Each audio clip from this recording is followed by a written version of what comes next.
سورۃ التوحید واضح توحید پروردگار کا بیان ہے، اس میں عالی ترین بیان، یہ اللہ سبحانہ و تعالیٰ کا کرم ہے۔ آپ دیکھیے، آپ جانتے ہیں کہ اس سورہ کو 1/3 قرآن کہا جاتا ہے، 1/3 قرآن کے برابر ہے یہ، اسی خاطر ہے کہ جو اس کی 2 مرتبہ تلاوت کرے تو 2/3 قرآن، اور جو 3 مرتبہ تلاوت کرے اسے مکمل قرآن کو پڑھنے کا ثواب عطا ہوتا ہے۔ یہ کیوں ہے 1/3 قرآن؟ اس میں بڑی اس کی کمنٹری ہے کہ کیوں 1/3 قرآن اسے کہا گیا۔ سادہ سی بات یہ ہے کہ قرآن کا 1/3 خدا کی توحید پر مشتمل ہے۔ اب آپ کلام پروردگار کا معجزہ دیکھیے گا کہ وہ کہ جو 1/3 قرآن میں تفصیل کے ساتھ ہے، وہ اختصار کے ساتھ سورہ قل هو اللہ احد میں مکمل معنی کو بیان کر دیتا ہے۔ یعنی آپ کو عقیدہ توحید کو سمجھنے کے لیے کہیں اور جانے کی ضرورت نہیں ہے، کوئی فقط اس سورہ کو جان لے اور سمجھ لے، وہ مکمل توحید کو سمجھ جائے گا۔ حضور نے فرمایا کہ ہر شے کی ایک روشنی ہوتی ہے، اور قرآن کی روشنی سورہ قل هو اللہ احد ہے۔ مثلا ایک حدیث میں فرمایا کہ ہر چیز کے لیے ایک قلہ ہے، ایک بلندی ہے، قرآن کی جو بلندی سورۃ البقرہ ہے، پھر کہا قرآن کا جو قلب ہے وہ سورہ یاسین ہے، اور قرآن کی جو روشنی ہے وہ سورۃ الاخلاص ہے۔ اب اس میں سمجھنے اور پڑھنے والوں کے لیے نشانیاں موجود ہیں۔ امام سجاد علیہ السلام نے فرمایا کہ خدا یہ جانتا تھا کہ آخری زمانے میں کچھ انتہائی دقت کرنے والے قرآن میں وہ آنے والے ہیں، ان کی خاطر دراصل اللہ نے سورہ حدید کی ابتدائی 6 آیتیں اور سورہ قل هو اللہ احد کو نازل کیا ہے تاکہ تم دقت کرو۔ یعنی ہو سکتا ہے کہ وہ زمانے والے نہ سمجھ پائیں، جو حضور کے زمانے والے تھے وہ نہیں سمجھ پائے صحیح طریقے سے قل هو اللہ احد کا حقیقی مطلب کیا ہے۔ فرمایا کہ آخری زمانے میں کچھ لوگ آئیں گے جو متعمقون، تعمق کرنے والے، زیادہ دقت کرنے والے، غور و فکر کرنے والے ہوں گے، اللہ نے ان کے لیے سورہ قل هو اللہ احد کو در حقیقت نازل کیا ہے تاکہ وہ غور کریں اور وہ سمجھیں۔ اس کا سابقہ سوروں سے ربط کیا ہے جو ہم ہر سورے کے حوالے سے آپ سے عرض کر رہے ہیں۔ دیکھیں سورے جو اس وقت ترتیب میں ہیں وہ اس ترتیب میں نہیں جس ترتیب میں نازل ہوئے تھے، لیکن جو اس وقت موجودہ ترتیب ہے یہ ترتیب بھی رسول اللہ نے رکھی ہے۔ یہ بات سمجھنے کی ضرورت ہے، اس لیے ہم اس پہ غور کر رہے ہیں کہ کون سا سورہ کس سورے کے بعد ہے، کس سورے سے پہلے۔ اگر کسی انسان کی بنائی ہوئی ترتیب ہوتی تو ہم اس پہ غور کرنے کی ضرورت نہیں تھی، کیونکہ رسول اللہ نے کہا کہ سب سے پہلے سورہ الحمد رکھو، اسی لیے اس کو فاتحہ کہتے ہیں، فاتحۃ الکتاب، جس سے کتاب کا افتتاح ہے۔ سورہ فاتحہ اسی لیے کہتے ہیں فاتحۃ الکتاب، جس سے کتاب شروع ہوتی ہے۔ پھر حضور نے کہا سورہ بقرہ کو رکھو، سورہ آل عمران، سورہ نساء، سورہ مائدہ، یہ ترتیب خود حضور اکرم نے بیان فرمائی۔ آیتوں کی ترتیب بھی حضور نے بیان فرمائی کہ کون سی آیت کس سورے میں رکھو، کس جگہ پہ رکھو، اور سوروں کی ترتیب بھی حضور نے بیان فرمائی ہے۔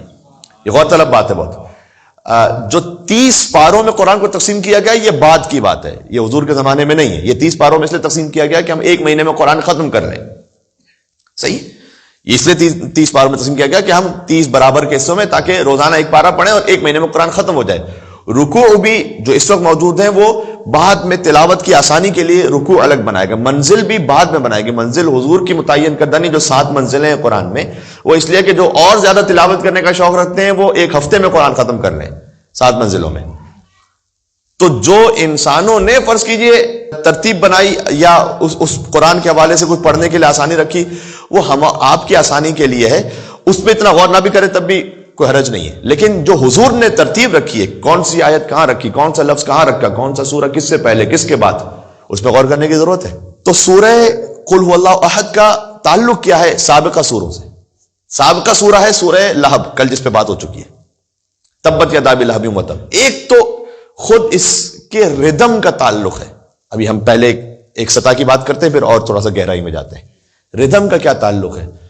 میرے ساتھ پڑھیے گا جنہیں یاد ہے، بسم اللہ الرحمن الرحیم، تبت یدا ابی لہب وتب ما اغنى عنہ مالہ وما کسب سیصلی نارا ذات لہب وامرأته حمالۃ الحطب۔ یہاں تک ایک ردم ہے، فی جیدها حبل من مسد قل هو اللہ احد۔ مسد، احد، صمد، یلد، یولد، قرآن کے ایک تو آہنگ کا تعلق اس سے بنتا ہے۔ اور گہرائی کی بات یہ، سورہ قل هو اللہ احد سے پہلے 7 سورہ متواتر آپ دیکھیے تو وہ حضور کے قریش سے مختلف معاملات پر ہیں۔ حضور صلی اللہ علیہ وسلم کے سے جو قریش کے معاملات ہیں ان حوالوں سے قریش کو کہیں سمجھایا جا رہا ہے، کہیں تنبیہ کی جا رہی ہے، کہیں سمجھایا جا رہا ہے کہ تم اللہ نے نعمتیں کیا تھا کہ اس سے پہلے 7 سورہ کون سے؟ سورہ فیل۔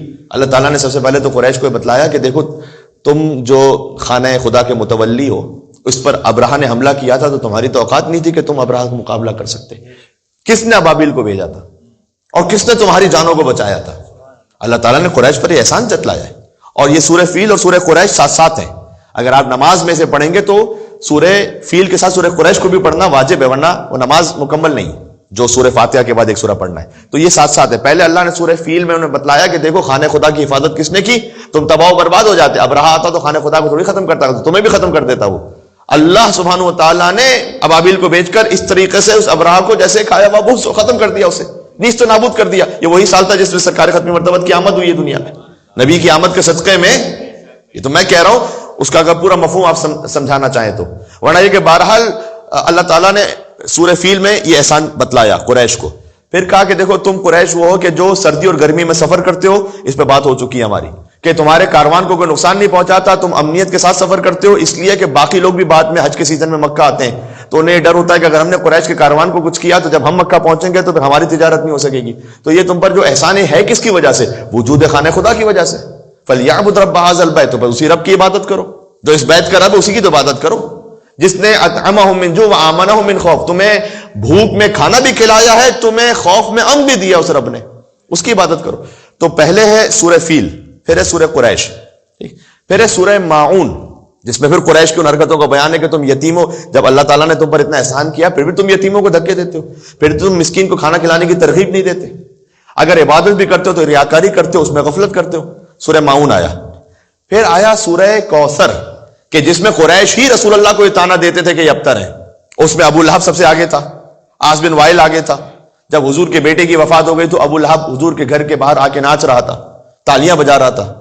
کتنا بے رحم اور سنگ دل ہونا چاہیے انسان کو کہ کسی کے ایک چھوٹے بچے کی موت ہو جائے اور اس کے منہ پر آ کے سامنے وہ تالیاں پیٹ کر خوشی منائے اور کہتا رہے بطر محمد بطر محمد، نعوذ باللہ من ذالک. یہ حضور نے وہ سارے مصائب برداشت کیے عزیزوں، آسان نہیں ہے نا. وَمَا أَرْسَلْنَاكَ إِلَّا رَحْمَةً لِّلْعَالَمِينَ. خدا کی قسم عجیب ہے. ایک اللہ نے اس کا جواب دیا کہ اِنَّا أَعْطَيْنَاكَ الْكَوْثَرَ، آپ فکر نہ کیجیے، ہم نے آپ کو سیدہ کونین کی صورت میں خیر کثیر عطا کر دی ہے. ترتیب سمجھ میں آ رہی ہے؟ یقیناً آپ کا جو دشمن ہے وہ اب تر بے اولاد رہے گا. اچھا یہاں پر ڈائریکٹ حضور کے دشمن ان شانئک، شانیہ کہتے ہیں وہ دشمن کے جو پسترین اور ذلیل ترین دشمن ہو. ہر دشمن کو بھی نہیں کہتے، یہاں عدو کا لفظ نہیں ہے، شانئک هو الابتر. اگر ایک لفظ یہاں پر اور ہوتا تو معنی کچھ اور بن جاتا. ان من شانئک هو الابتر، یعنی جو پھر قیامت تک بھی رسول کی دشمنی رکھے وہ بھی کبھی بھی اولاد والا نہیں ہوگا. جبکہ ایسا نہیں، ہم دیکھتے ہیں کہ اولاد والے ہو جاتے ہیں. تو ان شانئک، یہ اس وقت جو آپ کے سامنے جو بدتمیزی کر رہا ہے خاص ابو لہب ابو جہل، ان کے کوئی نام و نسب نہیں آگے، کوئی ان کے لینیج نہیں آگے، کوئی آج کو اون کرنے والا نہیں ہے. یزید کو تو اون کرنے والے پھر بھی اب پیدا ہوتے چلے جا رہے ہیں، تو وہ بھی وہیں پہنچیں گے جہاں ان کے ابا پہنچے تھے. اللہ نے کہا ان شانیہ کا ولبتا. سورہ کوثر، سورہ فیل، قریش، ماعون، کوثر. پھر ہے سورہ کافرون، قل یا ایھا الکافرون، کیونکہ ان کو یہ ایکسپیکٹیشن تھی کہ اچھا اس وقت تو بہرحال ہم پاور میں ہیں اور اس یتیم عبداللہ کے پاس تو کچھ ہے نہیں، تو ایک آفر کر کے دیکھو. ہوتا یہ کہ جو کسی کمپرومائزنگ سچویشن میں ہوتا ہے وہ اس کو تھوڑی سی بھی آفر ملے کہتا ہے بھائی مان لو ابھی، ٹھیک ہے. آپ لینڈ پرچیز سیل میں ایسا دیکھتے ہیں، گھروں کے اس میں ایسا دیکھتے ہیں، باقی معاملات کہیں بھی کوئی تھوڑا سا کمپرومائز، اس کو سامنے والا کہتا ہے ایک چھوٹی سی آفر کر کے دیکھو یہ آ جائے گا. تو انہوں نے آفر کیا، کہا کہ یہ ابھی تو ان کا کوئی بھی پوچھنے والا نہیں ہے، ان کو ایک آفر کر دو. ایسا کرتے ہیں 1 سال تک ہم تمہارے خدا کو مان لیتے ہیں، 1 سال تم ہمارے خدا کو مان لو، چلو ٹھیک ہے. در حقیقت اس کا بھی ایک جواب ہے سورہ قل هو اللہ احد، اس کا تعلق ہے. یہاں پر کوئی ڈیل نہیں ہو رہی. قل یا ایھا الکافرون لا اعبد ما تعبدون، میں عبادت نہیں کرتا ان کی کہ جن کی تم عبادت کرتے ہو، ولا انا عابد ما عبدتم، اور نہ کبھی عبادت کروں گا ان کی جن کی تم عبادت کرتے ہو. پہلے سے کلیئر ہے، نہ ابھی کرتا ہوں عبادت جن کی تم عبادت کرتے ہو. اچھا اس پورے سورہ میں، سورہ کافرون میں لفظ اللہ نہیں آیا، غور کیجئے گا، صحیح. لا اعبد ما تعبدون، اعبد میں عبادت نہیں کرتا اس کی جس کی تم عبادت کرتے ہو. ولا انتم عابدون ما اعبد، نہیں تم عبادت کرتے ہو اس خدا کی جس کی میں کرتا ہوں. ولا انا عابد ما عبدتم، نہیں کروں گا، عابدن اس میں فاعل ہے، نہیں کبھی کروں گا آگے کنٹینیوشن میں ان کی کہ جن کی تم عبادت کرتے ہو. ولا انتم عابدون ما اعبد، نہیں تم عبادت کرو گے اس کی کہ جس کی میں عبادت کرتا ہوں. یہ قرآن کے غیب کی خبروں میں سے ایک ہے، کیونکہ جن سے رسول اللہ نے کہا تھا بعد میں کوئی بھی آخر وقت تک مسلمان نہیں ہوا. نہیں. دیکھیں یہ بھی قرآن کی سوروں کو سمجھنے کی ضرورت ہے. یہ جو سورہ کافرون ہے نا، یہ رسول اللہ کے سخت ترین دشمنوں کے بارے میں تھا. یہ ہمارا ہر پڑوسی ادھر ادھر ہم اس کو نہیں کہیں گے قل یا ایھا الکافرون. میری یونیورسٹی میں کوئی ملا، ہم نے کہا قل یا ایھا الکافرون لا اعبد ما تعبدون. ہمیں نہیں پتا بعد میں جب تک اس کو ہدایت مل جائے. یہ ہٹ درمی پہ ضروری نہیں کہ ہر شخص ہر کافر ہٹ درمی پر آیا ہوا ہو. تو وہ کہ جو اس ہٹ درمی پہ تھے کہ وہ کسی طور پر بھی حق کو قبول کرنے کو تیار نہیں تھے، آخر میں ایک آفر کر بیٹھے. ایسا کرتے ہیں ایک سال کر لیتے، چلو اوکے نو لکم دینکم ولی دین. یہ در حقیقت اتحاد کہیں یا کوئی اور لفظ کے استعمال کر لیں، اس کے بھی مفہوم کو سمجھاتا ہے کہ اگر آپ کو کسی سے اتحاد کرنا بھی ہے یا پیسفل کو ایگزسٹنس کرنی ہے، زیادہ بہتر یہ لفظ ہے ویسے، پر امن بقائے باہمی. اتحاد کا مطلب یہ نہیں کہ تھوڑا تھوڑا سا مکس کر لو.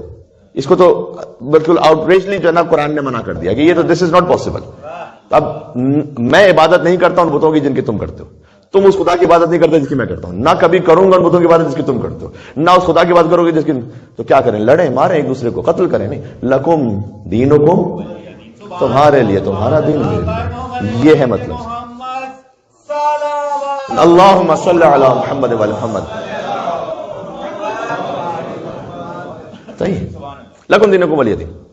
اچھا یہ جو بار بار حضور کہہ رہے تھے کہ میں عبادت نہیں کرتا ان کی جس کی تم کرتے ہو، اور نہ تم عبادت کرتے ہو جس کی میں عبادت کرتا، تو پھر آپ عبادت کرتے کس کی ہیں؟ ابھی تک تو یہاں لفظ آیا نہیں کوئی. اس کا جواب ہے قل هو اللہ احد. یہاں پر لفظ اللہ ابھی تک آیا ہی نہیں ہے. سورہ کافرون میں لفظ اللہ نہیں آیا. بس میں عبادت کرتا ہوں اس کی جس کی تم نہیں کرتے. تو وہ کون ہے؟ اس خدا کی صفات کیا ہے؟ کیوں آپ عبادت کرتے ہیں اس اللہ کی؟ مشرکین کے لیے جو 360 خداؤں کو مانتے تھے، یقین جانیے گا کہ ایک اور خدا کو مان لینا کوئی مشکل کام نہیں تھا. مان لیتے. 360 کے بعد 361 کی عبادت کر لیں گے، اس میں کیا فرق پڑ جائے گا؟ میں آپ کو بتاؤں، انہیں تکلیف الا اللہ سے نہیں، انہیں تکلیف لا الہ سے ہے. بات سمجھ آ رہی؟ دونوں میں فرق کیا ہے؟ جی بات یہ ہے کہ تمہارے سارے خداؤں کا انکار ہے. جو خواجہ اجمیر نے ابا عبداللہ حسین السلام کے لیے ربائی لکھی نا، ایسا نہیں ہے کہ وہاں الا اللہ نہیں ہو رہا تھا، مسجدوں میں عبادت تو ہو رہی تھی، نمازیں پڑھی جا رہی تھی، حج بھی کیا جا رہا تھا. حج کو ہی تو چھوڑ کے امام حسین السلام نکلے تھے. باطل کا انکار نہیں ہو رہا تھا. لا الہ اللہم صلی علی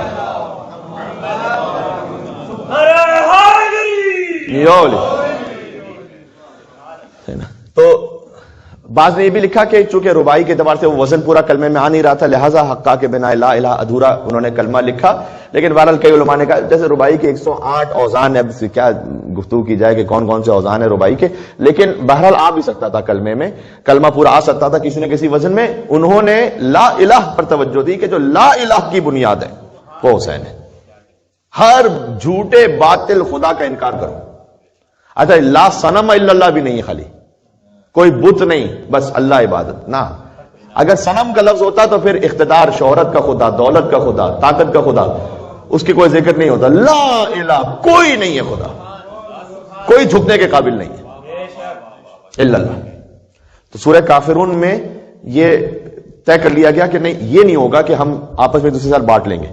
اس کے بعد ترتیب مصحف کے اعتبار سے سورہ کافرون کے بعد سورہ نصر. اچھا سورہ کافرون جو ہے نا، اب جب تمہارا دین الگ ہمارا دین الگ، ٹھیک ہے، تم اپنے دین پر ہم اپنے دین پر، اسی کو ایک طرح سے سورہ کافرون کو آپ ٹاپ پہ رکھیں اور اس کی دو پھر برانچز بنا دیں اس طرح سے کہ پھر تمہارا دین کیا اور ہمارا دین کیا، اس کا نتیجہ کیا ہوگا؟ ہمارا دین وہ ہے کہ اذا جاء نصر اللہ والفتح، اگلا سورہ، اللہ کی نصرت آئے گی اور فتح ملے گی.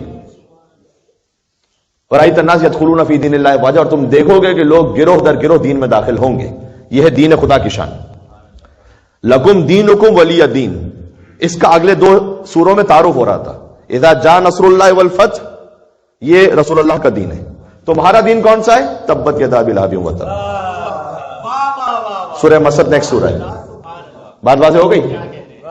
تمہارا دین وہ ہے تبت یدا ابی لہب وتب. برباد ہو جاؤ گے، ختم ہو جاؤ گے، اللہ کے مقابلے میں آؤ گے تباہ ہو جاؤ گے. تبت یدا ابی لہب وتب ما اغنی عنہ مالہ وما کسب، نہ مال کام آئے گا نہ اولاد کام آئے گی. ما اغنى عنه ماله وما كسب سيصلى نارا ذات لهب وامرأته حمالة الحطب، اور جو اس کی بیوی ہے وہ بھی ہلاک ہوئی، یعنی جو ساتھ دینے والا ہے اس کا سب ہلاک ہوں گے. فی جیدہا حبل من مسد، اس ہار پر، کل سے تفسیر کر چکا ہوں تھوڑی سی، اس ہار پر، مجھے لفظ تفسیر اپنے آپ کے لیے کہنا اچھا نہیں لگتا، میں اس قابل نہیں ہوں، تو میں فقط کہتا ہوں کہ تھوڑی سی گزارشات میں عرض کرتا ہوں سوروں کے حوالے سے. وہ ہار کے جو اس نے گردن میں پہنا ہوا تھا اور بہت ہی خوبصورت تھا اور اپنے زمانے کا یونیک ہار تھا، اس نے منت مانی ہوئی تھی کہ جو محمد کو اذیت پہنچائے گا، نعوذ باللہ صلی اللہ علیہ وآلہ وسلم کو جو اذیت پہنچائے گا، میں اسے یہ ہار بطور تحفہ دوں گی. اللہ نے کہا کہ یہی خرمے کی چھال کی رسی تمہاری گردن میں پھنسے گی اور تم ہلاک ہو جاؤ گی. کل سنا چکا ہوں یہ. تو سورہ کافرون میں لکم دینکم، تمہارا دین، تبت یدا ابی لہب وتب، ولی دین، میرا دین، اذا جاء نصر اللہ والفتح. یہ 7 سورے ہو گئے جس میں قریش سے مستقل ایک تعارض ہے. جب یہ فائنل آ گیا نا کہ تبت یدا ابی لہب وتب، اے رسول، کیونکہ ابو لہب وہ دشمن نہیں تھا کہ جو ایک مرتبہ میدان جنگ میں آ جائے، اس کے بعد جب اگلی جنگ ہوگی تو پھر دیکھا جائے گا اسے. نہیں، وہ رسول اللہ کے پڑوس میں رہتا ہے، وہ تو روز آ کے رسول اللہ کے سامنے شور مچاتا ہے اور اذیت بھی دیتا ہے، تالیاں پیٹنا، تماشے کرنا. اس کی بیوی شاعرہ ہے جو حضور پر طنزیہ اشعار کہتی ہے. حتیٰ جب یہ سورہ نازل ہوا تھا تو لکھا ہے تاریخ میں کہ وہ، کیونکہ اس کا مطلب یہ ہے کہ ابو لہب تیرے ہاتھ ٹوٹ جائیں، دونوں ہاتھ، تو وہ بازاروں میں نکل کر اپنے ہاتھوں کو دکھا کر کہتا تھا اس کے لیے محمد وہ سورہ نازل ہوا ہے، دیکھو میرے ہاتھ تو کچھ نہیں ہوئے، آیا ہوا کچھ ہوا کچھ ہوا کچھ ہوا. طنز کرتا تھا، ٹونٹ کرتا تھا، گلیوں میں گھوم کے ٹونٹ کرتا تھا رسول اللہ. جب وہ تباہ و برباد، نیست و نابود ہو گیا، تو گویا اب اللہ سبحانہ وتعالیٰ نے پھر سے ایک پیغام دیا کہ اے ہمارے حبیب، اب آپ کو اس دشمن کی یا کسی بھی دشمن کی، ان کافروں کی، قل یا ایھا الکافر، فکر کرنے کی ضرورت نہیں. اب آ جائیے دوبارہ اپنے اصل میسج پر، قل هو اللہ احد. اب آپ پھر سے اسی توحید کے پیغام پر آ جائیے. ان سے ہم نمٹ لیں گے، تبت یدا ابی لہب، ہم نے ان کا کام تمام کر دیا، آپ کو اسے فکر کرنے کی ضرورت نہیں. آ جائیے اب اصل میسج، قل هو اللہ احد. پھر سے کہیے آپ، قل.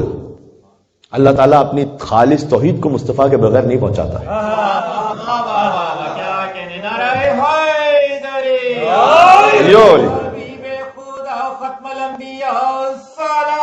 اللہم صلی علی محمد وعلی محمد. اللہ تعالیٰ اپنی خاص الخاص توحید، اس سے بڑھ کر کوئی خالص توحید کا سورہ نہیں ہے.